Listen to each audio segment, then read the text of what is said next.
जय श्री राम। केसरी योग में आपका स्वागत है। जब हम नासिका से श्वास लेते और छोड़ते हैं उसे श्वास और प्रश्वास कहते हैं। यह एक नैसर्गिक क्रिया है। बच्चा पैदा होते ही अपने आप ही सीख जाता है। जब यही श्वास अंदर जा कर के छोटी छोटी नस नालियों में जाता है, स्पंदन करता है, वाइब्रेशन करता है, तो श्वास के इस बदले हुए रूप को हम प्राण कहते हैं और इसीलिए हमें प्राणी कहा जाता है। और जब श्वास और प्रश्वास का खेल बंद हो जाता है तो हॉस्पिटलों की भाषा में उसे बॉडी कहते हैं। महर्षि पतंजलि ने कहा है, आसन के स्थिर होने पर श्वास और प्रश्वास की गति को रोकना ही प्राणायाम है। अगला आता है प्रत्याहार। इंद्रियों को अंतर्मुखी करना और ऊर्जा के बाह्य गमन को अंदर की तरफ मोड़ना ही प्रत्याहार है। पांचों इंद्रियां आँख, नाक, कान, जिह्वा और त्वचा, इनके क्रमशः देखना, सूंघना, सुनना, रसना और स्पर्श, ये इनके विषय हैं और इनसे ही मन की चंचलता बढ़ती है। इन पर नियंत्रण ही प्रत्याहार है। इन पांचों के बहिर्मुखी होने पर मन चंचल हो जाता है और जब ये बस में हो जाते हैं तो कर्मेंद्रियां अपने आप ही बस में हो जाती हैं। इसलिए प्रत्याहार है। अगला आता है धारणा। किसी भी एक स्थान पर चित्त को ठहराना धारणा है। इसमें हम एक लक्ष्य निर्धारित करते हैं और वहीं पर अपना ध्यान लगा देते हैं। इसे धारणा कहते हैं। यह लक्ष्य हम शरीर के अंदर और बाहर निर्धारित कर सकते हैं जहाँ पर हम ध्यान लगाना चाहते हैं। धारणा के बाद हम ध्यान पर आते हैं। ध्यान का सबसे आसान तरीका है किसी भी आसन में बैठकर ध्यान को भ्रू मध्य दोनों भौहों के बीच में जहाँ टीका और बिंदी लगाते हैं वहाँ पर केंद्रित कर देते हैं। हम इसके बारे में आगे मेडिटेशन का जो अलग से क्लास करेंगे उसमें विस्तार से बताएंगे। अगला आता है समाधि। ध्यान की उच्च अवस्था को समाधि कहते हैं। जब मनुष्य ध्यान में इतना डूब जाता है, उसे अपने अस्तित्व का ही ज्ञान नहीं रहता है, तो उसे समाधि कहते हैं। अब हम आपको सूक्ष्म क्रियाएं बताते हैं। पहले पैरों की बता देते हैं। पैर सीधा करें, एड़ी पंजे मिलाएं, हाथ कमर के पीछे, कमर सीधी। अब हम पैर की उंगलियों को आगे और पीछे करते हैं। ऐसे हैं, उंगलियां पीछे और आगे करनी है। उंगलियों में फ्लेक्सिबिलिटी आती है इससे।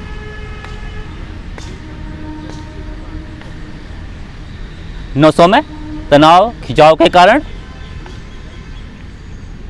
रक्त का प्रभाव पैर के अंतिम छोर तक होता है। 10-12 बार ऐसे करें।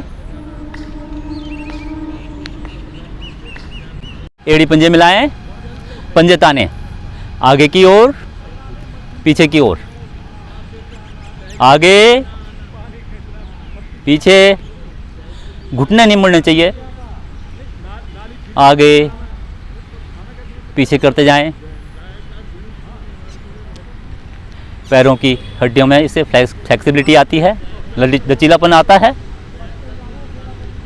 पैरों में सूजन नहीं आता है और रक्त का प्रवाह पैरों में सुचारू रूप से होता हुआ।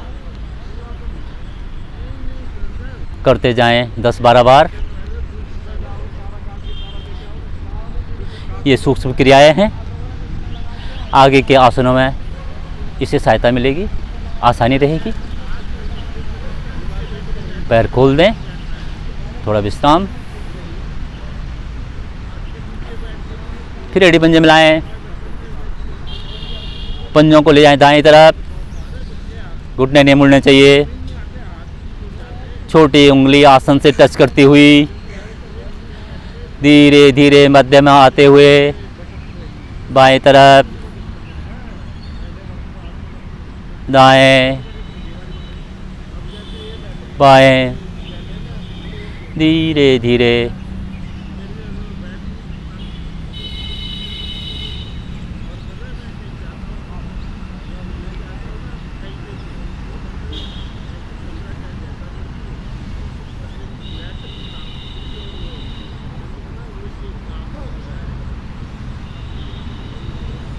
मध्यमाएं, एड़ी पंजे मिलाएं, बड़े से बड़ा सर्कल, बाएं से दाएं तरफ, आगे पूरा करते हुए प्रभाव महसूस करें।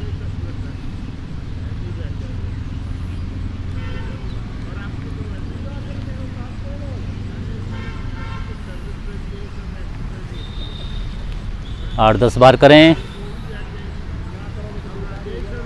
उसके बाद एंटी क्लॉकवाइज, विपरीत दिशा में भी ऐसे करें।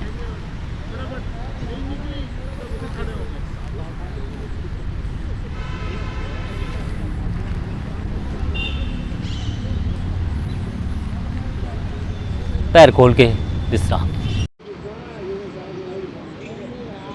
अब हम साइकिलिंग करेंगे। हथेलियाँ जंघाओं के नीचे, उंगलियां फंसा दें आपस में और पैर को घुमाएं जैसे साइकिल चलाते हैं।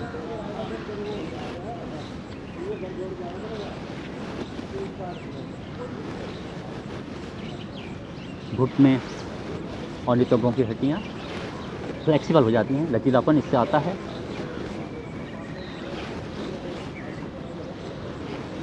विपरीत दिशा से भी करें।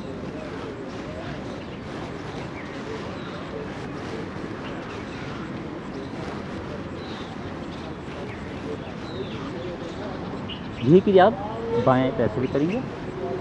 हथेलियाँ जंघाओं के नीचे, उन्हें आपस में फंसा दें और जैसे साइकिल चलाते हैं इस तरह से आप करते हैं। दाएं पैर का पंजा तना हुआ,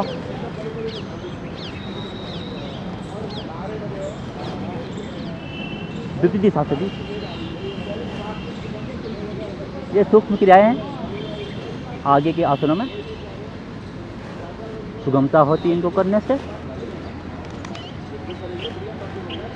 आ जाएंगे वापस, पैर पूल के विश्राम में पैर खोल देते हैं और हाथ थोड़ा पीछे रख के आराम की स्थिति में बैठ जाते हैं। आज हमने पैरों की सूक्ष्म क्रियाएं बताई हैं। अगले अंक में हम हाथों की सूक्ष्म क्रियाएं और स्कंद चालन और ग्रीवा चालन बताएंगे। आशा है आपको वीडियो पसंद आया होगा। अगर पसंद आया हो वीडियो को सब्सक्राइब करें, लाइक करें और शेयर करें। जय श्री राम। योग करें, स्वस्थ रहें।